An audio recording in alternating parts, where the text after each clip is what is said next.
Halo sahabat, kembali lagi di channel Resolusi Pandang, berusaha memandang dunia dengan resolusi kejernihan. Semoga hari ini kalian dalam keadaan sehat walafiat ya, dan senantiasa dalam lindungan Allah Subhanahu wa Ta'ala. Amin. Amerika matanya harus tetap ke Tiongkok.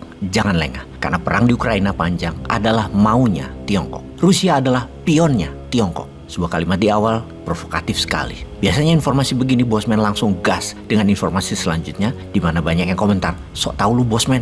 Hal itu wajar, karena bosman memang wong bodoh ngaku pinter. Namun kali ini literaturnya akan dijelaskan. Biasanya nggak menjelaskan buku apa atau siapa yang bicara. Biar ada pembedanya dengan informasi sebelumnya, maka kali ini literaturnya diinfokan, referensinya diinfokan. Bener deh, faktanya memang tidak ada data dari bosman yang tidak berdasarkan buku atau informasi dari pakarnya. Geopolitik itu harus diajarkan kepada generasi muda yang nanti ke depan mengelola negara ini. Bahkan generasi saya yang tua-tua ini yang di atas kepala 5, yang ada di pemerintahan pun terkontaminasi dengan ajaran tetua-tetua orang partai dan oligar-oligar yang usianya di atas 70-an tahun. Walau mereka masih berkepala 50 tahunan usianya, namun kental dengan pengaruh kekuatan politik gaya lama dan kekuatan ekonomi gaya lama. Orang kaya membeli kekuasaan politik, orang kaya memodali politik. Nanti di tahun 2030 ke atas, percepatan kedewasaan pengelola bangsa tumbuh cepat.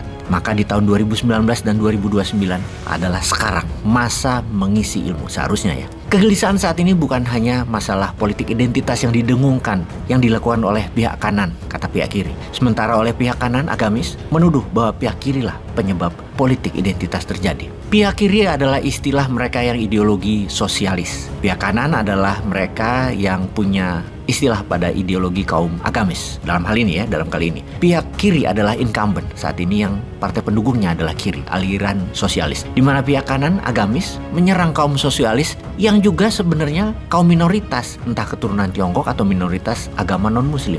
Di sisi sosialis kiri merasa kanan itu jualan agama dan berteriak penyebab awal perpecahan bangsa ini adalah kaum kanan, kaum agamis. Peristiwa ini diawali di tahun 2016-an dengan Ahok yang keturunan Tionghoa versus Anies yang keturunan Arab berperang di Jakarta. Rebutan jabatan orang nomor 1 di Jakarta yang dibawa dua kelompok pendukung masing-masing ke ajang identitas dan saling serang, saling hina, saling salahkan. Posisi Jakarta penting karena bisa mengantar ke RI 1, di mana kalau Anies menang, peluangnya ke RI 1 membesar, sementara kalau Ahok menang, menjadi pengawal untuk kelompok incumbent untuk bertahan terus menjaga RI 1. Karena itu mati-matian kedua pihak perang berebut Jakarta. Agama dipakai sebagai senjata, identitas dipakai, ras, suku dipakai, minoritas mayoritas dipakai. Semua dipakai untuk saling serang. Walaupun kedua tokoh sentralnya adalah masing-masing keturunan Tionghoa dan Arab. Dan ini yang membuat ambiar perpolitikan Wakanda hingga saat ini. Sosialis kiri versus agamis kanan. Akhirnya generasi muda lupa akan peran Indonesia di mata dunia. Bagaimana roadmap menjadikan Indonesia negara superpower? Lupa. Lupa bahwa KKB telah ngacak-ngacak Papua. Lupa bahwa pejabat di Jakarta nggak terlalu peduli kayaknya dengan KKB di Papua. Atau jangan-jangan tidak mampu ya. Jadi kita harus terus mengingatkan generasi muda bahwa kalau Indonesia masih meributkan politik untuk kepentingan kelompok, Indonesia akan dilibas oleh kekuatan asing. Wilayahnya diambil asing, hartanya disikat asing. Seperti selama ini, selama 10 tahun terakhir, hal itu sudah terjadi. Kita ke depan sebentar ke tahun 2027 di mana pada saat itu adalah masa ketiga berakhir masa jabatan Xi Jinping, yang tentunya dia akan menjabat lagi yang keempat. Dari sisi Amerika, mudah-mudahan presidennya Trump yang jadi di tahun 2024 hingga 2028, hingga di tahun 2027, Amerika itu benar-benar siap. Kalau bukan Trump, Amerika pasti ambiar, dan ini yang kita harapkan, Amerika ambiar. Dan kita ambil kesempatan, tentunya bukan nanti di tahun 2027, tapi sejak 2019 atau bahkan 2014, yang ternyata kita semua tahu kayaknya tidak jadi kerjaan atau tidak jadi kenyataan. Kita kembali ke kalimat awal yang biasanya bosman tidak mengatakan siapa yang mengatakan dalam narasi-narasi video, namun kali ini kita buka satu nama. Yang mengatakan di awal informasi kali ini adalah Oriana Skylar Masruh, seorang political science China expert dari Stanford University, juga seorang konsultan geopolitik kenamaan Amerika. Yang kalimatnya kencang mengingatkan Amerika bahwa Tiongkok pasti masuk ke Taiwan dengan military action.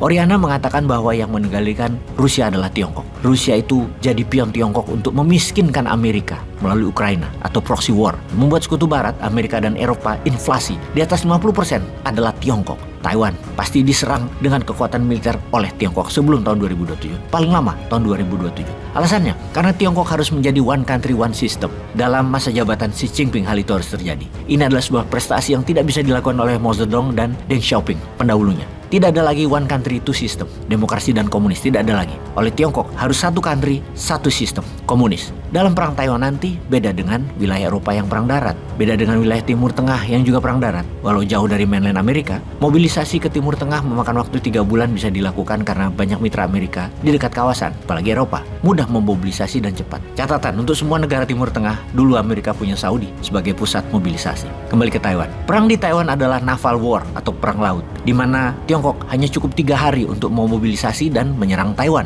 Sementara Amerika untuk memobilisasi armadanya ke Taiwan perlu 1 bulan. Dengan kekuatan militer saat ini, itu pun dari titik terdekat Taiwan, yaitu dari titik Filipina. Sekarang ribuan personel tentara Amerika di Filipina untuk membangun pangkalan agar bisa serang Taiwan dalam 1 bulan atau melindungi Taiwan dalam 1 bulan. Durasi pembangunannya cukup lama, kira-kira makan waktu 3 tahun. Artinya kalau Tiongkok bisa 3 hari memobilisasi serangan ke Taiwan, Amerika harus 3 hari juga untuk bisa memobilisasi pertahanan ke Taiwan. Untuk itu, Oriana menyarankan segera tingkatkan anggaran dan buat grand design-nya. Semua itu setelah ketok palu masih memerlukan waktu lama yang diperkirakan makan waktu 5-6 tahun dari mulai pekerjaan. Alias kalau dikerjakan tahun 2023 saat ini, maka siapnya adalah tahun 2028 bahkan 2029. Baru siap. Bagi Tiongkok, jangan sampai Amerika punya kekuatan mobilisasi 3 hari ke Taiwan. Tiongkok harus masuk serbu Taiwan di tengah Amerika membangun, di tengah ketidaksiapan Amerika yang terus dimiskinkan di Ukraina dengan batas waktu Tiongkok masuk ke Taiwan tidak lebih tahun 2027. Di atas tahun 2027, Amerika siap.